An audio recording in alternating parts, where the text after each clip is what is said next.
Good afternoon, it's Brian Tarian from the Disability Digest, and welcome to our Facebook Live event for the week.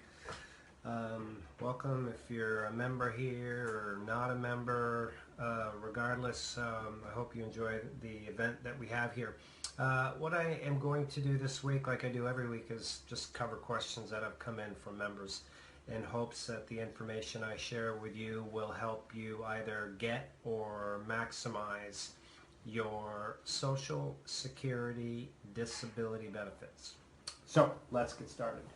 The topics I'm going to cover today are Social Security disability benefits and children under 18, Medicare and extra benefits that are available, how to find out when and if you're Medicare eligible, and a segment on how much you can make and keep your benefits. So those are the three major categories that I have. So speaking of kids, I was in a conversation yesterday with a member, Phyllis, down in Texas, and we were talking about her children, and she said to me, she said, the only reason, and she has children that are over 18, she said, the only reason my children are still alive is they finally decided to move out of the house. She said, I love them, but I can't live with them anymore. I thought that was funny. So the first point I want to go over applies to those of you that are going through the disability approval process or may know of somebody that is going through the disability approval process. There's kind of a two-part to this. One is for financial planning, and the other part is to make sure that you do it right. So what I have learned is that a lot of people are not aware that children under 18 are entitled to disability benefits. And how it works in general is if you have a disability check that is $1,500 a month and you have a child that is under 18, that child is entitled to 50% of your check until they reach their full age of 18. So that's $750. Now if you have a second child, that second child receives 25% of your check amount, or $325 until they're 18. And you can also capitalize on back benefits. So if you're going through the approval process and you're kind of looking at financial planning, you say, geez, you know, $1,500 is kind of tight for me to make it. But you have two kids, so that's another $750, $325, $1,075 a month that you would be entitled to. And so when a child turns 18, as a general rule, that amount drops off for that child, and then the second child will get the first child's amount. So what you want to be conscious of is when you start your application process is from day one that you communicate to Social Security that you have children that are under 18. You list their names and their serial number, names and Social Security number on your disability application. So you have the opportunity to do it there. And then also, as you may be aware, Social Security will ask you the same questions several different times. So there are forms like, I believe it's the work history form that you need to fill out right after you apply, that asks you about your work history and what you've done for work. It's on either that or the function report. I don't remember exactly which one, but also communicate it there and make sure that it's in your application. If you're using a disability representative, make sure that they double check it. Here's why. We had a situation where an individual had just gotten approved and it was not in their application, although the case went to hearing and the judge was aware of it, that there were children. It was not in the initial application, and Social Security chose not to pay back benefits on that, and now it has to go through a dispute, and hopefully it can be awarded. But if you're looking at $750 of back benefits and it goes back 12 months, then I mean that could be pretty attractive. So make sure that you get your kids in your application and you maximize your benefits. Next, tip is regarding Medicare and extra benefits, and I'm referencing my agenda over here, so that's why I keep looking to the left, to the left, to the left. I want to make sure I don't miss anything. About when you're Medicare eligible. So you go through and you get approved for disability, and then you find out you've got some money, but you don't have any insurance, so when's your Medicare kick in? And there's continues to be lots of questions here. So I have in front of me an actual award letter. And not all of these are the same, which is interesting, but this one here is a good example. I think some states do it differently in how they write awards letter. That's the best I can figure it out. So on this one here it says you're entitled to disability benefits beginning August of 2017. All right, so that's when the benefit starts. Now on this next page here it says information about Medicare. I don't know if you can see that. Information about Medicare. But not all of the letters have this, but this one does, and it says your Part A hospital and your Part B medical start August of 2019. So that is exactly 24 months from the August 2017. So here's what it is. It's 24 months from the date that you are found disabled. It says you're entitled to disability benefits, your entitlement date. It's usually the very top thing that it says in your letter. It's not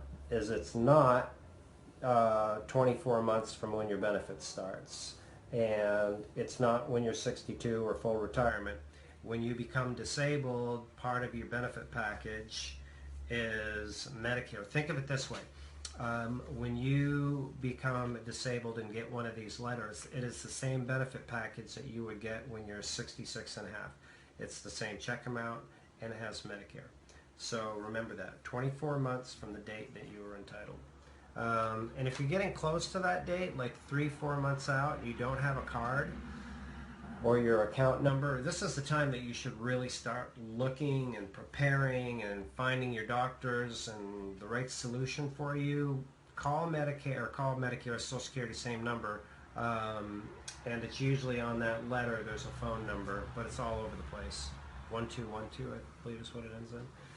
And ask them, say, where's my cards, or go down to a local office. But remember, if you go to a local office, it's best to go like Thursday, Friday, when it's not so busy, so you don't have to wait so long. Okay, so one of the things I also like to do on a weekly basis is just give you an example of some of the new benefits that are out there. And a quick recap from last week, I explained how these Medicare programs are working. Is if you have Part A and B, you can just totally stay on that if you want. Most don't. You either get a Part C or a Part D. Part C is an Advantage plan, which most that are in this world of on disability do, and some get a supplement. So I'm going to speak to the Advantage plans, just a quick recap. These private companies like United Healthcare, Aetna, Humana, Blue Cross, Blue Shield, Cigna, they are paid by Medicare to manage your health care. So they're paid, let's say, $10,000 to $14,000 a year. It varies in where you are in the country. And their job is to manage your health care. So they create these HMOs are the most common, and you go to a doctor in their network and they reduce your medications and all of that. Well, they come out with new plans every year. Like most markets, there's like 20 to 30 plans in a market that you can choose from because it's very competitive, and they're looking to add new benefits. New companies are getting into this, which is good for you, the consumer. But what's not good for you as the consumer is not looking at your options. And we're in July now. Open enrollment starts in October, which might seem like it's a little ways away, but you really should start exploring your options now before everybody gets crazy busy in the insurance business and you can't get anybody's attention.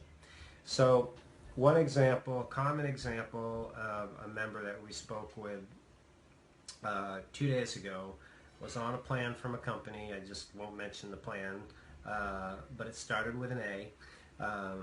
And All this individual had to do, well, this individual on a plan had no premium, and had been on it for 3 years, and could move to a plan with the same company. All I had to do is make a phone call during open enrollment.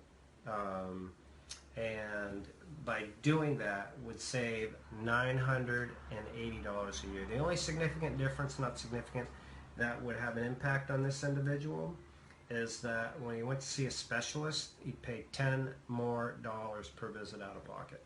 Pretty much everything else is the same. So this is an example of what companies are doing when they move into a market, is they are providing these additional incentives. They're leaving the old plan in place for people that are on it, because they're not going to call you up and say, hey, would you like $980? I don't think so. It's up to you to do it. Okay, so moving right along. Next topic is like benefits, how much you can make and keep your benefits, all that type of stuff.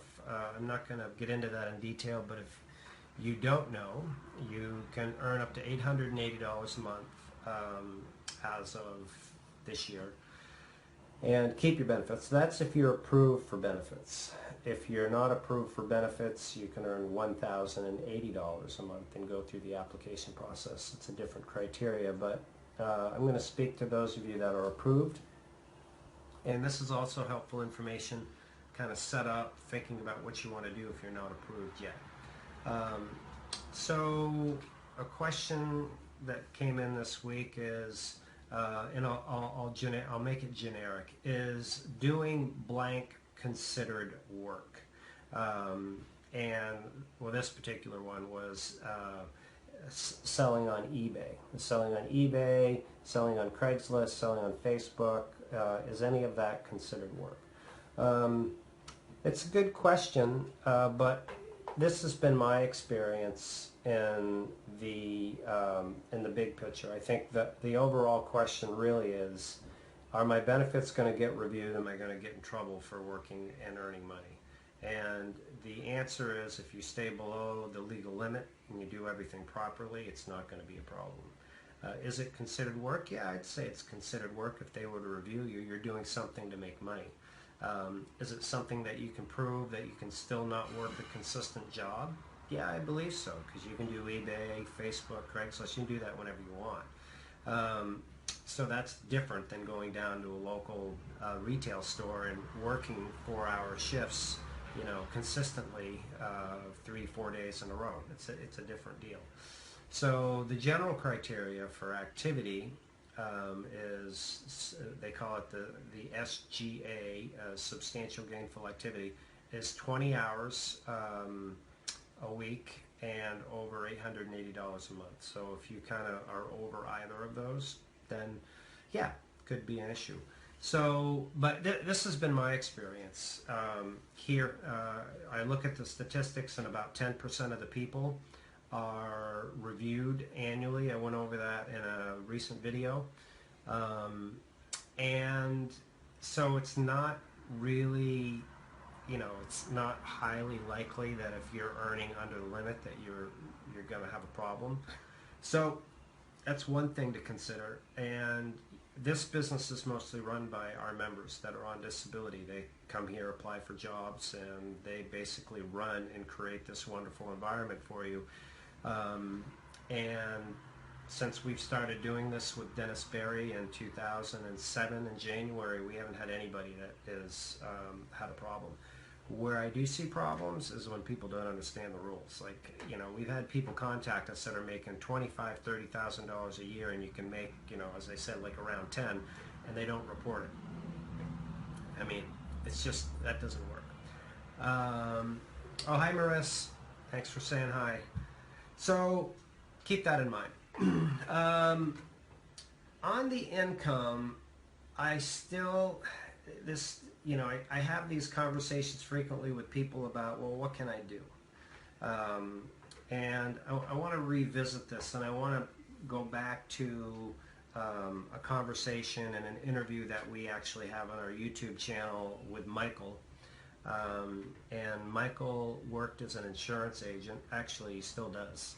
And he worked through his approval process as an insurance agent. He worked with people, members of the Disability Digest that are seniors or on disability, and helped them with their Medicare solution. So he has like 200 customers, and he had $2,000 a month in residuals, and he still had new business coming in.